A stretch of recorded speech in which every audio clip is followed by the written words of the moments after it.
Hello అండి, welcome to Subbamma గారి వంటిల్లు అమృతంతో విందు. ఈరోజు మన ఛానల్లో టేస్టీ అండ్ హెల్దీ నువ్వుల లడ్డు ఎలా చేయాలో ఇప్పుడు చూద్దాం.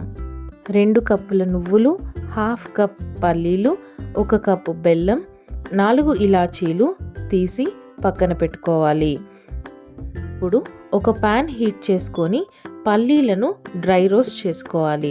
మీడియం ఫ్లేమ్లో పెట్టుకొని కలుపుతూ డ్రై రోస్ట్ చేసుకోవాలి. ఇలా ఫ్రై అయితే పల్లీలు సరిపోతుంది. ఇప్పుడు అదే ప్యాన్లో నువ్వులను కూడా వేసుకొని కలుపుతూ ఫ్రై చేసుకోవాలి. గుర్తుపెట్టుకోండి, సిమ్లో పెట్టుకొని కలుపుతూ గోల్డెన్ బ్రౌన్ వచ్చేంత వరకు ఫ్రై చేసుకోవాలి. అంటే ఇలా మనకి గోల్డెన్ బ్రౌన్ వస్తే సరిపోతుంది. ఇప్పుడు పల్లీలకు పొట్టు తీసి గ్రైండర్లో వేసి రఫ్గా గ్రైండ్ చేసుకొని ప్లేట్లోకి తీసుకొని పక్కన పెట్టుకోవాలి.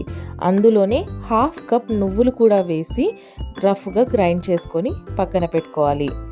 ఇప్పుడు ఒక ప్యాన్ పెట్టుకొని అందులో 1 కప్పు బెల్లము, కొద్దిగా వాటర్ అంటే 3 టేబుల్ స్పూన్స్ ఆఫ్ వాటర్ వేసుకొని కలుపుతూ బెల్లం పాకాన్ని సిద్ధం చేసుకోవాలి. బెల్లం పాకం సిద్ధం అయ్యే లోపల పక్కన 4 ఇలాచీలను దంచి పౌడర్ చేసుకొని పక్కన పెట్టుకోవాలి. పాకం ఇలా మరుగుతున్నప్పుడు కొంచెం జాగ్రత్తగా కలుపుకుంటూ ఉండాలి, లేదా పాకం మాడు వాసన వస్తుంది. పాకం సిద్ధమైందో లేదో చూసుకోవడం కోసం ఒక గిన్నెలో వాటర్ తీసుకొని అందులో కొంచెం పాకం డ్రాప్స్ వేసుకొని అది ఇలా లడ్డు మాదిరి అవుతుందో లేదో చూసుకోవాలి. పాకం మనకి ఇలా లడ్డూలాగా అయితే పాకం రెడీ అయినట్టే.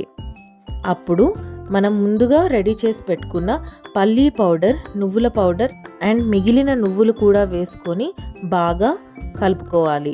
పాకం మొత్తం ఆ నువ్వులకి మొత్తం పట్టేటట్టు మంచిగా కలుపుకోవాలి. ఇప్పుడు ఇలా బాగా కలుపుకున్న తర్వాత ఇలాచీ పౌడర్ని కూడా వేసి బాగా కలుపుకోవాలి. ఆ తర్వాత అందులో 1 టేబుల్ స్పూన్ నెయ్యిని కూడా వేసి బాగా కలుపుకొని లడ్డు అవుతుందో లేదో ఒకసారి చూసుకోవాలి. లడ్డు అవుతుంది అనిపించుకుంటే మొత్తం ఒకసారి కలిపి చెయ్యి తడి చేసుకుంటూ ఇలా లడ్డూల్లాగా చేసుకొని పక్కన పెట్టుకోవాలి. అంతేనండి, ఎంతో టేస్టీ అండ్ హెల్దీ నువ్వుల లడ్డు రెడీ అయినట్టే.